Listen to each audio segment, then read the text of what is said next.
તો જે લોકો કદાચ વિચાર પણ કરતા હોય તો એને શાસ્ત્ર ધર્મને વિચારીને ડોનેશન નથી કરતા, લોકોને શું કહેશો? આંખોનું દાન કરીશું તો સ્વર્ગનો રસ્તો ન મળશે એવું લોકો કહેતા હોય, ત્યારે અમે એ લોકોને સમજાવતા હોઈએ છીએ કે આત્મા અજર અને અમર છે. જ્યારે પણ વ્યક્તિનું મૃત્યુ થાય છે ત્યારે આત્મા પહેલો ચાલી જાય છે. પહેલે લોग कहते थे आप विवाह करो, संतानों को जन्म दो, आप नहीं रहेंगे लेकिन आपकी निशानियां रहेगी. लेकिन ये कितना सुंदर है कि हम नहीं होंगे फिर भी हमारा हृदय किसी और में धड़क रहा होगा. કે આપણા સમાજમાં ઘણા બધા બહેનો એવા હોય છે, ઘણી માતાઓ એવી હોય છે કે જેને યુટ્રસની તકલીફ થાય છે કે બ્રેસ્ટ કેન્સરની તકલીફ થાય છે. આપણે ત્યાં ઘણા બધા ભાઈઓ હોય છે કે જેને ગોલ્ડબ્લેડરની તકલીફ થાય છે અને એનું ગોલ્ડબ્લેડર કાઢી નાખવું પડે છે. તો શું એવા ભાઈઓને મોક્ષ નથી મળતો? નિલેશભાઈ, એક બ્રેન્ડેડ વ્યક્તિથી કેટલા લોકોને નવી જિંદગી મળે? એક બ્રેન્ડેડ વ્યક્તિથી આમ જોઈએ તો એના પહેલા કયા કયા ઓર્ગન્સના ડોનેશન્સ થઈ શકે? એક બ્રેન્ડેડ વ્યક્તિના કિડની, લીવર, પેનક્રિયાસ, હૃદય, ફેફસા, નાનું આંતરડું અને હાથ, આ બધા જ અંગોનું દાન થઈ શકે. सांसें निकलते ही यह शरीर नश्वर बन जाएगा, सांसें निकलते ही यह शरीर नश्वर बन जाएगा. अंग दान कर ले रे मानव, तू ईश्वर बन जाएगा. जन्म महान कर, कर्म महान कर, धर्म महान कर, अंग दान कर, अंग दान कर, अंग दान कर. હિન્દુ શાસ્ત્ર પ્રમાણે ઘણી બધી વખત એવું કહેવાય છે કે આંખો ડોનેશનને લઈને હોય કે પછી શરીર, એક મૃત શરીર જે છે તેના ડોનેશનને લઈને ઘણી બધી માન્યતાઓ છે અને ઘણા બધા લોકો એવું વિચારતા હોય છે કે હું મારા સ્નેહીજનની બોડીને જો ડોનેટ કરીશ તો કદાચ તેની આત્માને શાંતિ નહીં મળે. પણ આ બધા જ પરસેપ્શન જે છે તેને દૂર કરવા આપણી સાથે અત્યારે આપણા સ્ટુડિયોમાં જોડાયા છે નિલેશ માંડલેવાલા સર, જે ફાઉન્ડર છે ડોનેટ લાઈફના અને સુરતથી અત્યારે અમદાવાદ આવેલા છે, આપણી સાથે અહીંયા જોડાયા છે. સર, નિર્ભય ન્યૂઝમાં આપનું સ્વાગત છે. Thank you. નિલેશભાઈ, સૌથી પહેલાં તો મારો જે સવાલ તમને છે, કારણ કે અત્યાર સુધીમાં 1200થી વધારે લોકોને નવું જીવન મળ્યું છે અને 1100થી વધારે ડોનેશન થયું છે સર, તો એક પહેલો સવાલ મારો એ જ છે કે ઘણી બધી માન્યતાઓ સાથે હિન્દુ ધર્મની અંદર ચાલતી આવે છે, સંસ્કૃતિ આપણી ચાલતી આવે છે. આપ શું કહેશો? જે લોકો કદાચ વિચાર પણ કરતા હોય તો એને શાસ્ત્ર ધર્મને વિચારીને ડોનેશન નથી કરતા, લોકોને શું કહેશો? ગોપીજી, તમારી વાત ખૂબ સાચી છે. કારણ કે જ્યારે અમે કાઉન્સેલિંગ કરતા હોઈએ ત્યારે લોકો કહેતા હોય કે આંખોનું દાન ન કરવું જોઈએ, કે આંખોનું દાન કરીશું તો સ્વર્ગનો રસ્તો ન મળશે એવું લોકો કહેતા હોય, ત્યારે અમે એ લોકોને સમજાવતા હોઈએ છીએ કે આત્મા અજર અને અમર છે. જ્યારે પણ વ્યક્તિનું મૃત્યુ થાય છે ત્યારે આત્મા પહેલો ચાલી જાય છે અને જે આપણે એના અંતિમ સંસ્કાર કરીએ છીએ કે જે દફન વિધિ, જે કંઈક પણ ક્રિયા કરતા હોય એ તો ફક્ત શરીરનું એક ખોખું જ હોય છે. એટલે એ રીતે અમે લોકોને સમજાવતા હોઈએ છીએ. બીજું જે તમે કીધું કે ઘણા લોકો એવું કહે કે જે શરીર લઈને આવ્યા છે એ શરીર લઈને જઈએ તો જ મોક્ષ મળે, ત્યારે અમે એ લોકોને પૂછતા હોઈએ છીએ અને કહેતા પણ હોઈએ છીએ કે આપણા સમાજમાં ઘણા બધા બહેનો એવા હોય છે, ઘણી માતાઓ એવી હોય છે કે જેને યુટ્રસની તકલીફ થાય છે કે બ્રેસ્ટ કેન્સરની તકલીફ થાય છે. એને કારણે એનું યુટ્રસ કે બ્રેસ્ટ કાઢી નાખવું પડે છે. તો શું એવી માતા કે બહેનોને મોક્ષ નથી મળતો? આપણે ત્યાં ઘણા બધા ભાઈઓ હોય છે કે જેને ગોલ્ડબ્લેડરની તકલીફ થાય છે અને એનું ગોલ્ડબ્લેડર કાઢી નાખવું પડે છે. તો શું એવા ભાઈઓને મોક્ષ નથી મળતો?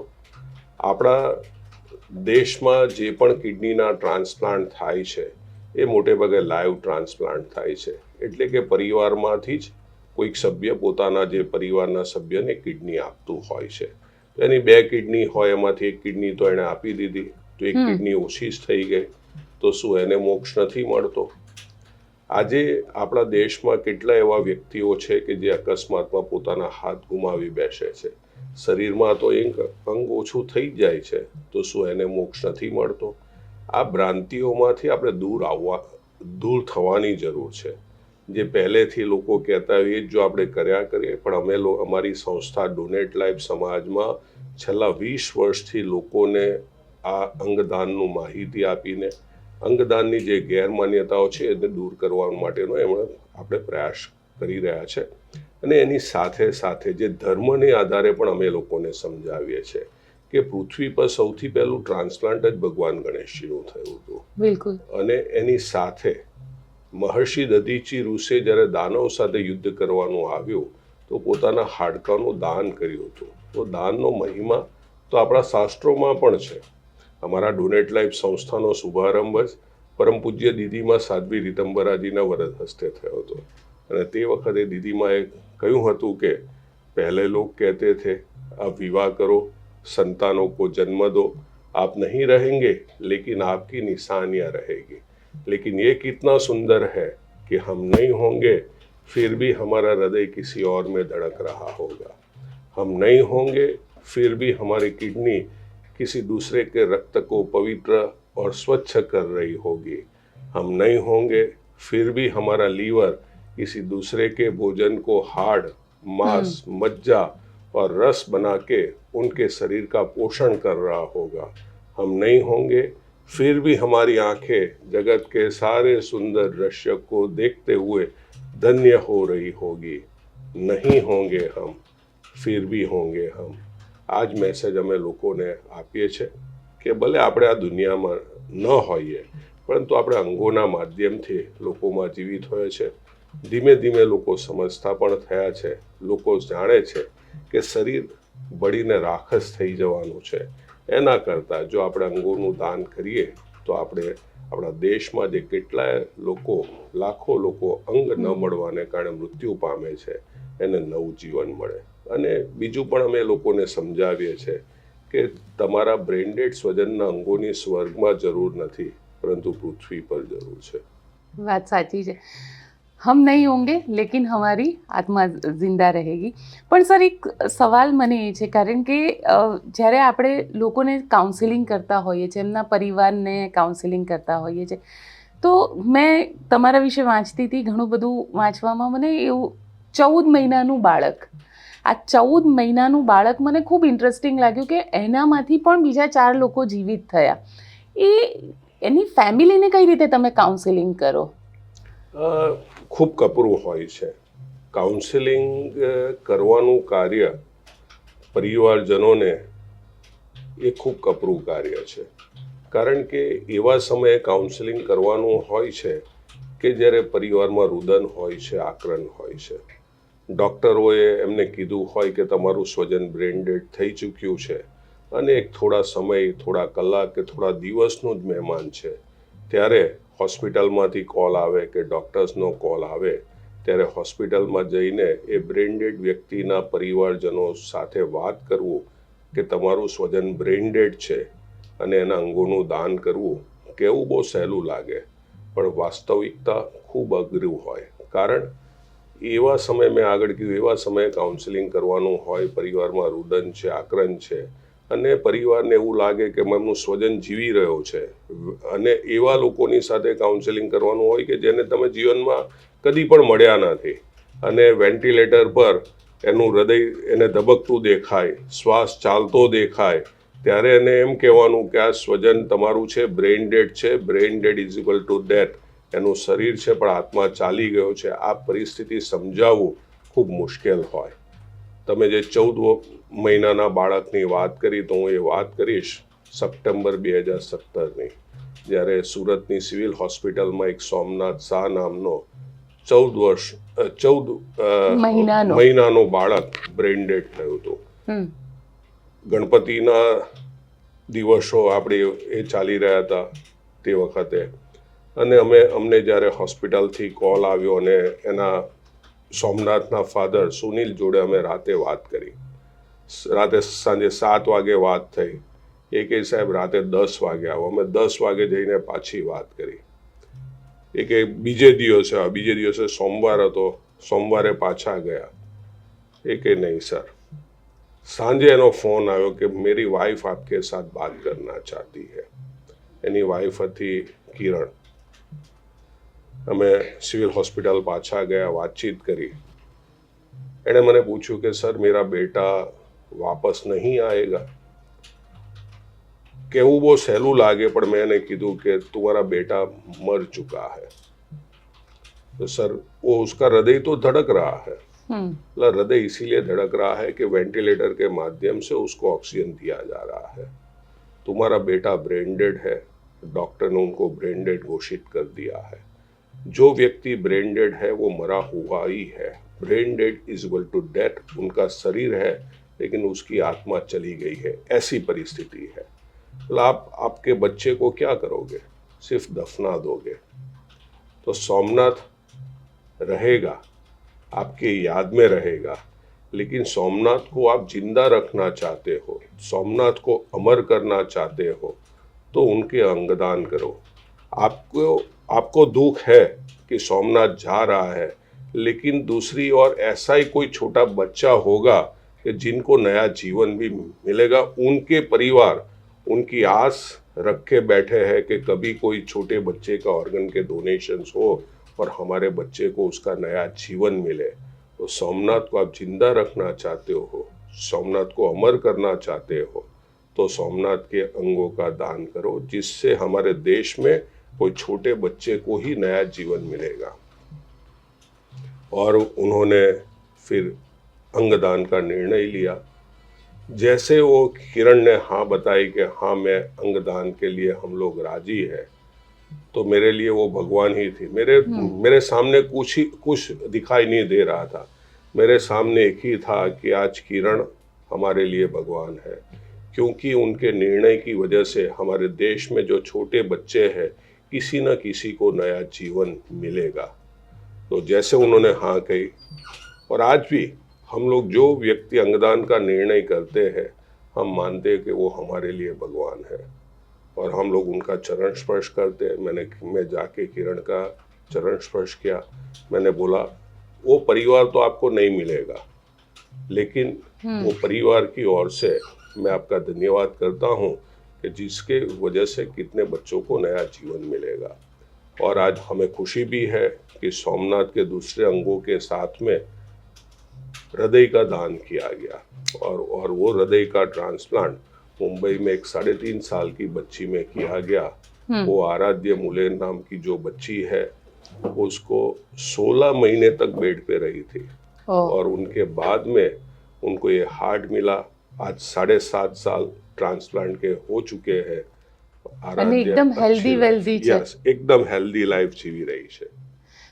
કારણ કે સર એક સવાલ નિલેશભાઈ મને એ પણ થાય કે જ્યારે મારું કોઈ સ્નેહીજન હોય એ વેન્ટિલેટર પર હોય અને ડૉક્ટર મને એમ કહે કે એ બ્રેન ડેડ છે, પણ એક આશા મારા દિમાગમાં હોય કે હમણાં મારું એ સ્નેહીજન ઊભું થશે, મારો દીકરો હોય કે મારા ફાધર હોય, દરેક માટે એક આશાનું કિરણ હોય કે ના હમણાં એ થશે અને પછી થઈ ગયું તો શું થશે.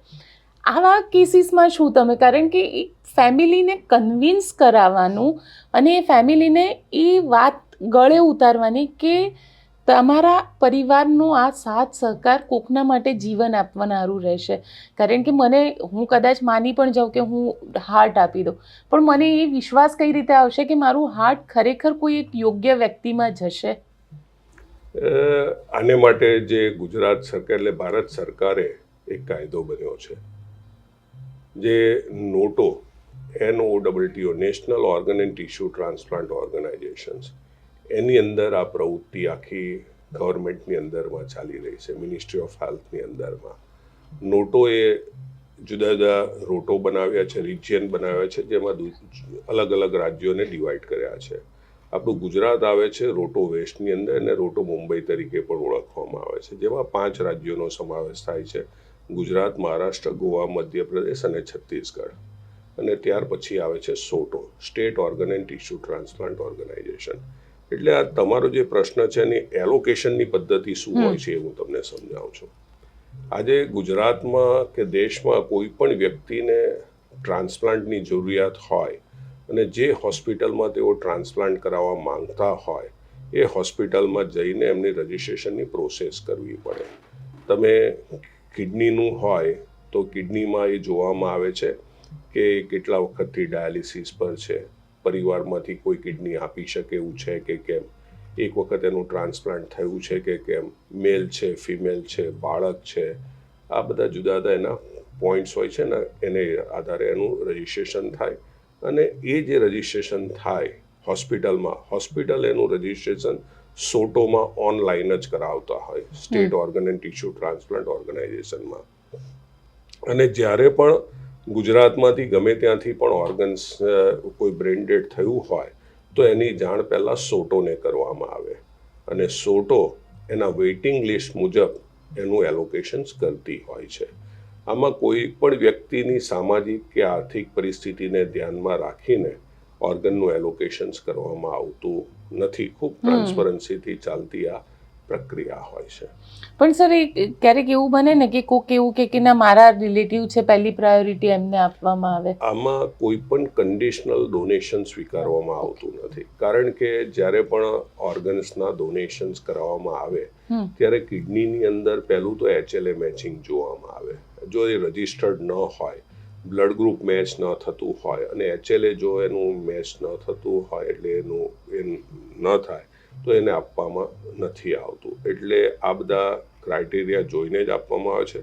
જો કે એક વસ્તુ હું તમને કહીશ કે આપણા ગુજરાત સરકારમાં જ્યારે સોટો બન્યું એની ટાસ્ક ફોર્સની કમિટીમાં પણ હું હતો, અને તે વખતે અમે એક સૂચન કર્યું હતું કે જે પરિવાર અંગદાનનો નિર્ણય કરે છે અને એના પરિવારમાં જો અંગોની જરૂરિયાત ઊભી થાય તો બીજા જે પોઈન્ટ્સ છે એની સાથે એને પ્રાયોરિટી આપવામાં આવે, અને ગુજરાત સરકારે એને મંજૂર પણ કર્યું છે. એટલે જે વ્યક્તિનું આજે જે પરિવારમાં અંગદાન થાય છે અને એના પરિવારમાં જ જ્યારે અંગદાનની જરૂરિયાત ઊભી થાય, જેમાં સીધી લીટીને એવું નહીં કે આગળ પાછળ બધાને જ મળી જાય, સીધી લીટીના હોય એ લોકોને બીજા જે પોઈન્ટ છે એની સાથે આને પણ પ્રાયોરિટી કરવામાં આવે છે. કોઈ વાર એવો કેસ બને છે કે કારણ કે હાર્ટનું ટ્રાન્સપ્લાન્ટ જ્યારે થતું હોય તો મને ખબર છે કે આખો કોરિડોર બનાવવામાં આવતો હોય છે.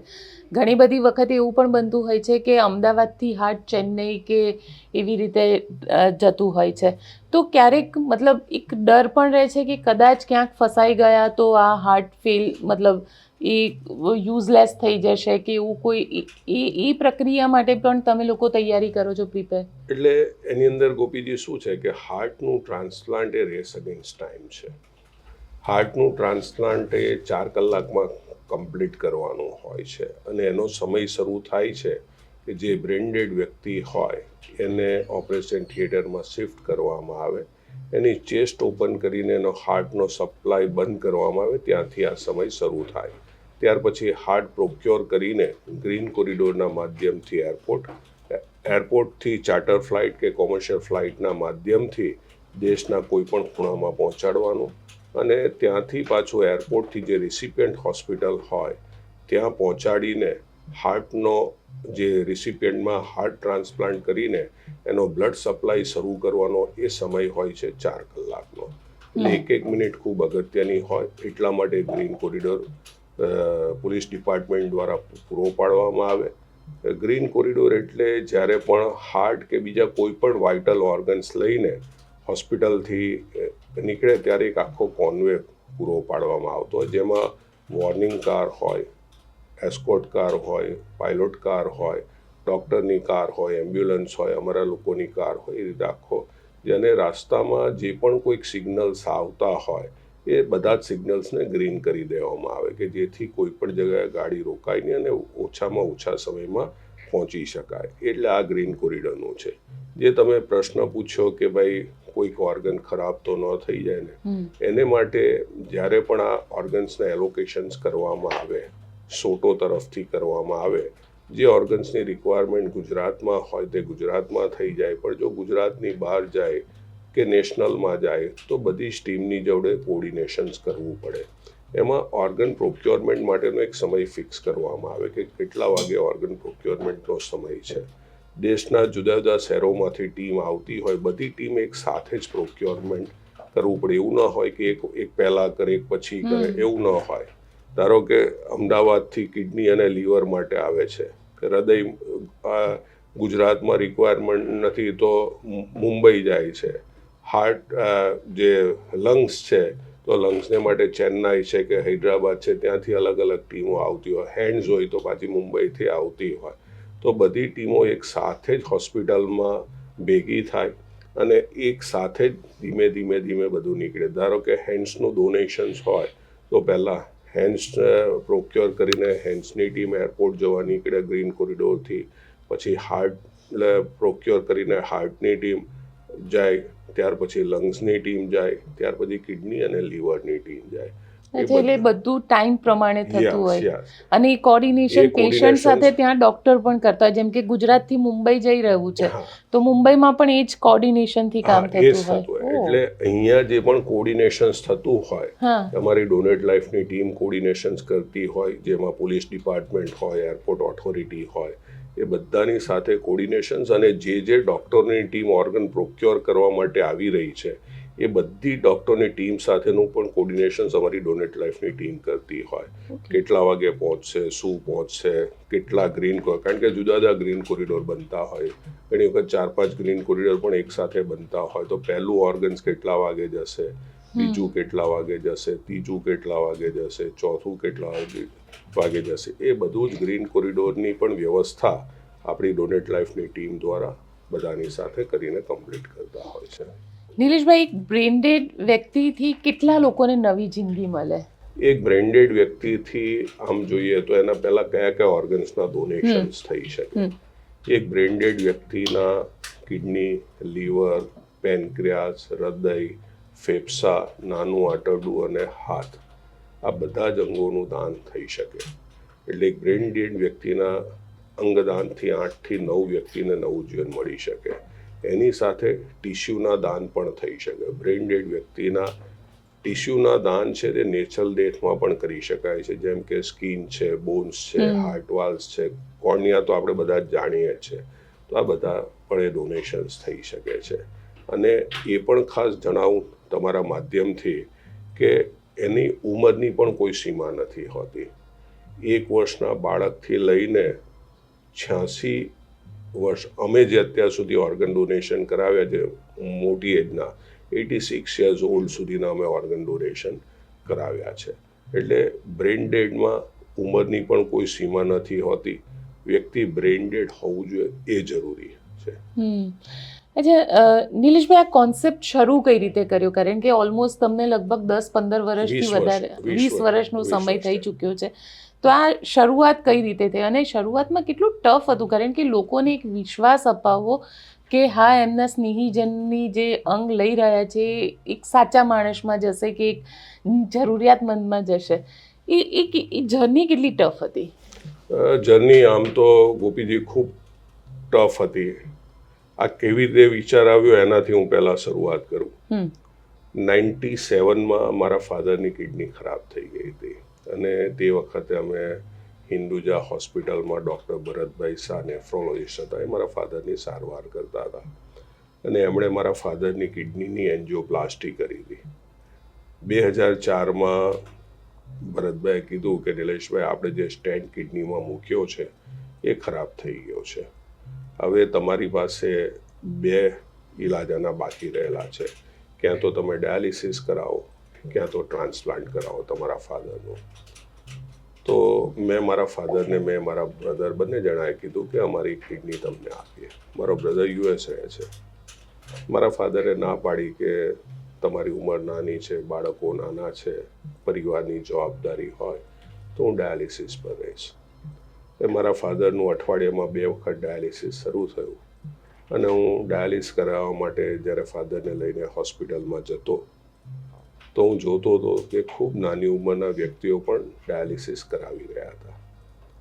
ડાયાલિસિસની પીડા તો અમે પણ જોઈ હતી, કારણ કે જે વ્યક્તિ ડાયાલિસિસ કરાવી રહ્યો હોય એ મૃત્યુને રોજ નજદીકથી જોતો હોય, કારણ કે ડાયાલિસિસ પછી ભૂખ ન લાગવી, તાવ આવવો, ક્રેમ્પ્સ આવવો, બહાર આવવા જવા પર રિસ્ટ્રિક્શન, અને તે સમયે આજે જે ડાયાલિસિસ થાય છે એ સમયે ડાયાલિસિસની ક્વોલિટી પણ એટલી સારી તે વખતે નહોતી. તો વિચાર આવતો કે ડાયાલિસિસથી વ્યક્તિને લાઈફ તો મળે છે, પરંતુ એ ક્વોન્ટિટી લાઈફ મળે છે, એને ક્વોલિટી લાઈફ મળતી નથી. અને જો પરિવારમાંથી કિડની નહીં આપી શકાય તો શું આવા વ્યક્તિએ લાઈફ ટાઈમ ડાયાલિસિસ પર પોતાનું જીવન જીવવાનું? એને ક્વોલિટી લાઈફ કેવી રીતે આપી શકાય? આ વિચાર એ મારા મનમાં ત્યાં ડાયાલિસિસ સેન્ટરમાં આવતો રહ્યો કે આ લોકોને માટે કંઈક કરવું જોઈએ આપણે. કારણ કે જે ગોપીજી જે નાના નાના ઉંમરના જે વ્યક્તિઓ હતા ને એની પીડા અમે જોઈને મન ખૂબ દ્રવિત થઈ જતું હતું. તો શું કરવું, આગળનો રસ્તો નહોતો મળતો કે આને આગળ વધારવું કેવી રીતે. 2004માં જ હું ચેમ્બરમાં ઓનરરી સેક્રેટરી હતો. તે વખતે ઘણા બધા લોકોની મુલાકાત મારે થતી. તો એવી જ એક મુલાકાત તે વખતે ગુજરાત ચેમ્બર ઓફ કોમર્સના પ્રમુખ શ્રી ચિનુભાઈ શાહ સાહેબ સાથે થઈ.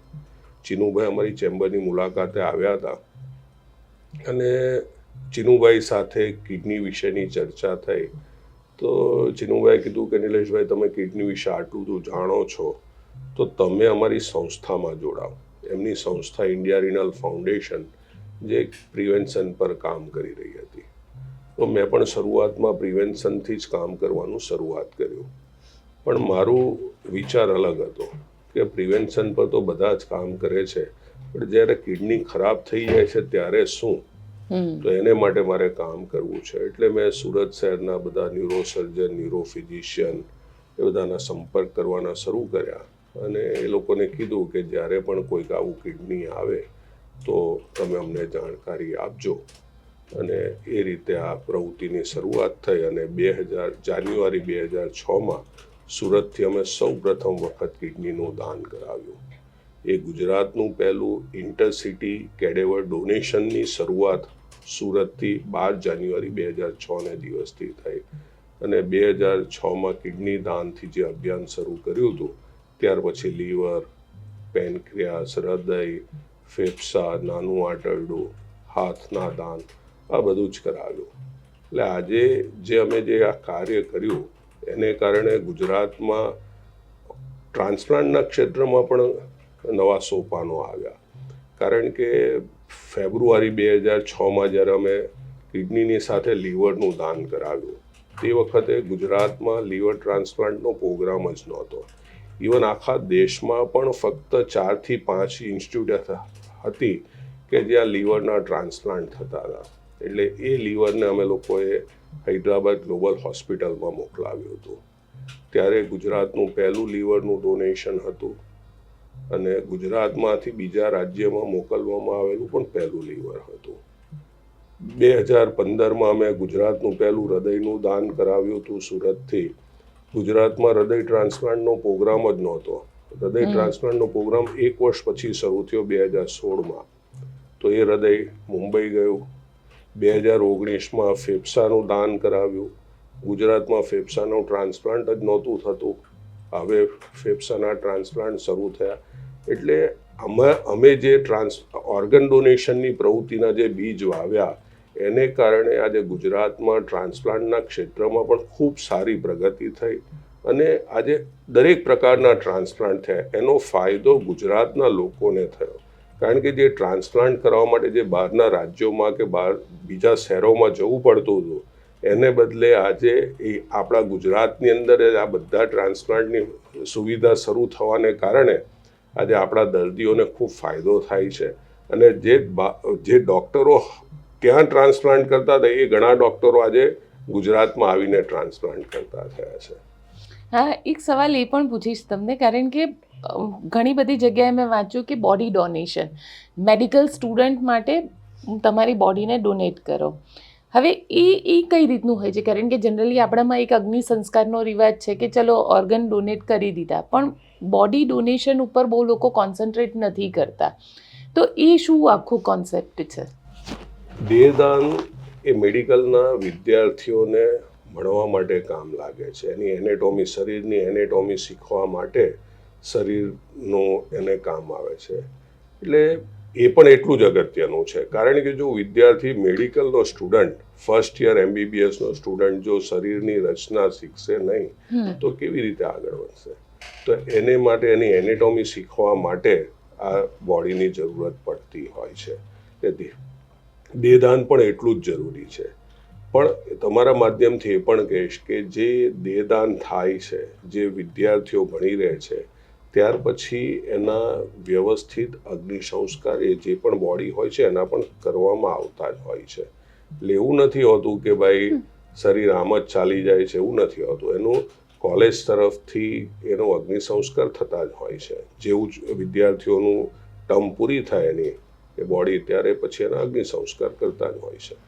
છે કારણ કે એક કોવિડનો સમય આપણે લોકોએ જોયો અને કોવિડના સમયની અંદર ઘણા બધા લોકોના મૃત્યુ થયા, ઘણા બધા લોકોના લંગ્સની અંદર પ્રોબ્લેમ્સ હવે લોકો જોઈ રહ્યા છે, હાર્ટમાં પ્રોબ્લેમ જોઈ રહ્યા છે.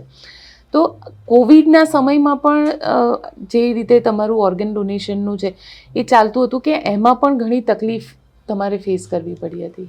કોવિડના સમયમાં ખૂબ તકલીફોનો સામનો કરવો પડતો હતો, કારણ કે આપણે ત્યાં 25મી માર્ચે લોકડાઉન લાગ્યું અને આપણા સોટો તરફથી અમને એવી જાણકારી આપવામાં આવી કે હાલમાં તમારે હવે આ પ્રવૃત્તિને અટકાવવાની છે, કારણ કે જે જરૂરી સર્જરી હોય એના સિવાય કોઈ પણ સર્જરી બધી બંધ હતી.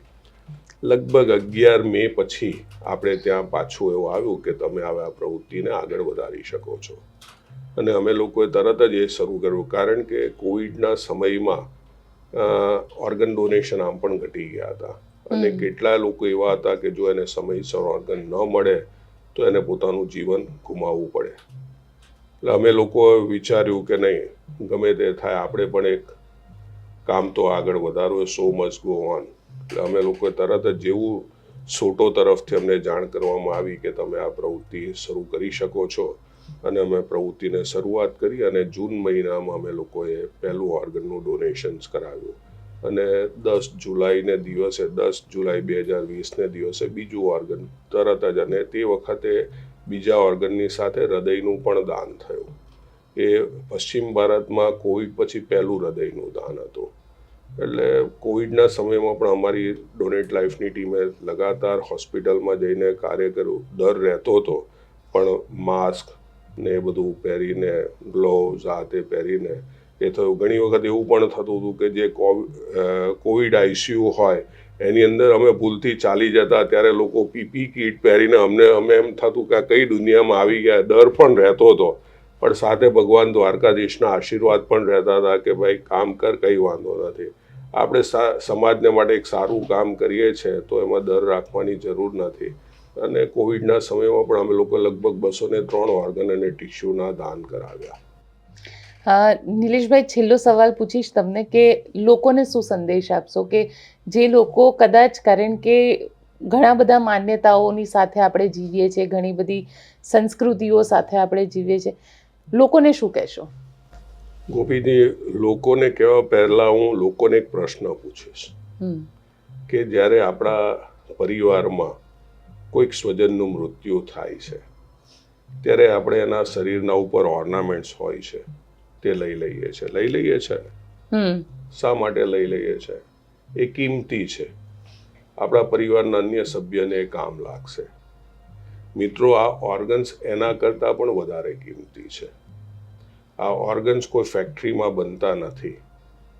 આથી એને બાળી કે દાટી દેવાને બદલે જો આપણે અંગોનું દાન કરાવીએ તો આપણા દેશમાં જે દર વર્ષે લાખો દર્દીઓ સમયસર અંગ ન મળવાને કારણે મૃત્યુ પામે છે એને નવજીવન મળશે. આપણે સૌ સંકલ્પ કરીએ કે જ્યારે પણ કોઈક વ્યક્તિ બ્રેઇન ડેડ હોય કે એની જાણકારી આપણને મળે ત્યારે એના અંગોનું દાન કરાવીને આપણા દેશમાં દર વર્ષે જે લાખો દર્દીઓ સમયસર અંગો ન મળવાને કારણે મૃત્યુ પામે છે એને નવજીવન આપવાના યજ્ઞમાં જોડાઈએ. આ જે નવજીવન મળે છે તે ફક્ત તે વ્યક્તિને નથી મળતું, પરંતુ તેના સમગ્ર પરિવારને મળે છે. એટલે આપણે સૌ એમાં જોડાઈએ. તમારા માધ્યમથી હું એ પણ કહીશ કે આપણે નસીબદાર છે કે આપણા દેશના વડાપ્રધાન માનનીય શ્રી નરેન્દ્રભાઈ દેશમાં પહેલા એવા વડાપ્રધાન છે કે જેઓ વારંવાર મન કી બાત કાર્યક્રમમાં દેશવાસીઓને અંગદાનનું મહત્વ પણ સમજાવી રહ્યા છે. અત્યાર સુધી દેશમાં કોઈ પણ વડાપ્રધાને આ અંગદાનનું મહત્વ દેશવાસીઓને વારંવાર સમજાવ્યું નથી. મારી સમગ્ર દેશવાસીઓને પણ નમ્ર વિનંતી છે, આપણે સરકારશ્રી પાસે દરેક વસ્તુની અપેક્ષા રાખીએ છીએ, પરંતુ આપણે ભારતના એક નાગરિક તરીકે આપણી પણ એક ફરજ છે કે જ્યારે માન્ય વડાપ્રધાન શ્રી પણ અંગદાનનું મહત્ત્વ સમજાવીને લોકોને અંગદાન પોતાના બ્રેન ડેડ સ્વજનને અંગદાન કરવા માટે અપીલ કરતા હોય ત્યારે આપણે પણ એમની સાથે જોડાવીને અને અમારા જેવી ડોનેટ લાઈફ જેવી સંસ્થાઓ વર્ષોથી આ દિશામાં કાર્ય કરી રહી છે તો એને સહકાર આપીને વધુને વધુ લોકોને નવજીવન આપવાના યજ્ઞમાં જોડાઈએ.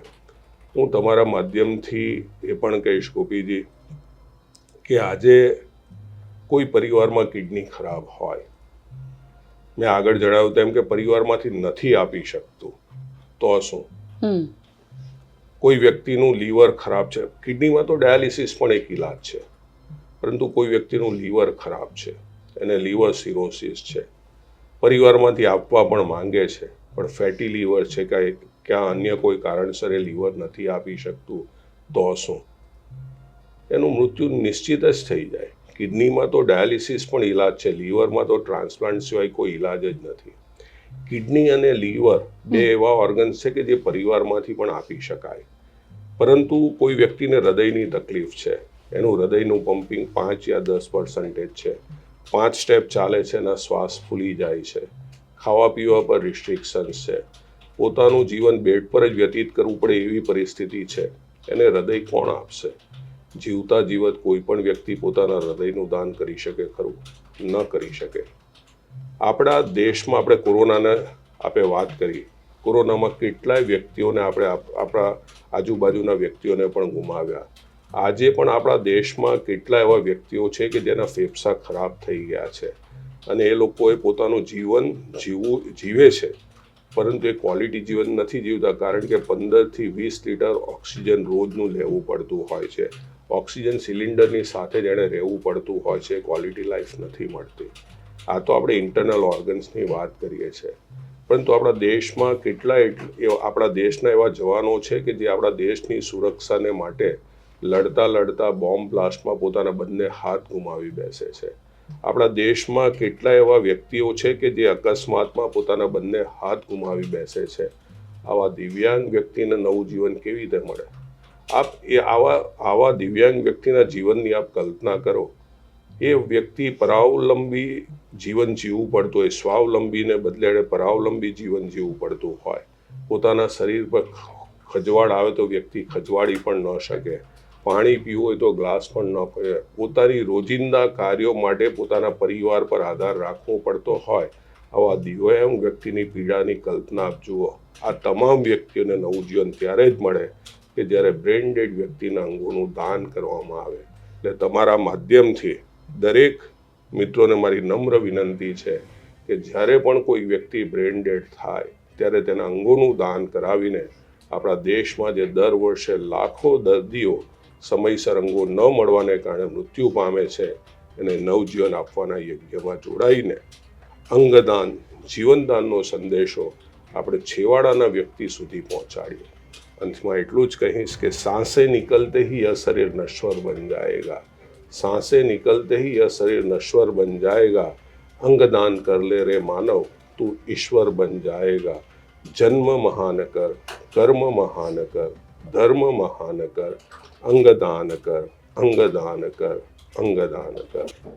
બિલકુલ અંગદાન કર. એની સાથે જ આ નિલેશભાઈએ જે રીતે કીધું કે આશા રાખું કે તમે પણ આ જે એમનું મહાયજ્ઞ છે એ યજ્ઞની અંદર જોડાવ અને તમે પણ તમારા કોઈ સ્વજનનું અગર બ્રેનડેડ થાય છે તો તેમાં તેમના હાર્ટ, કિડની, લીવર, લંગ્સ આ બધું જ ડોનેટ કરી શકો છો. અને આશા રાખીએ કે આ ઇન્ટરવ્યૂ પછી ઘણા બધા લોકો એમનો સંપર્ક કરે.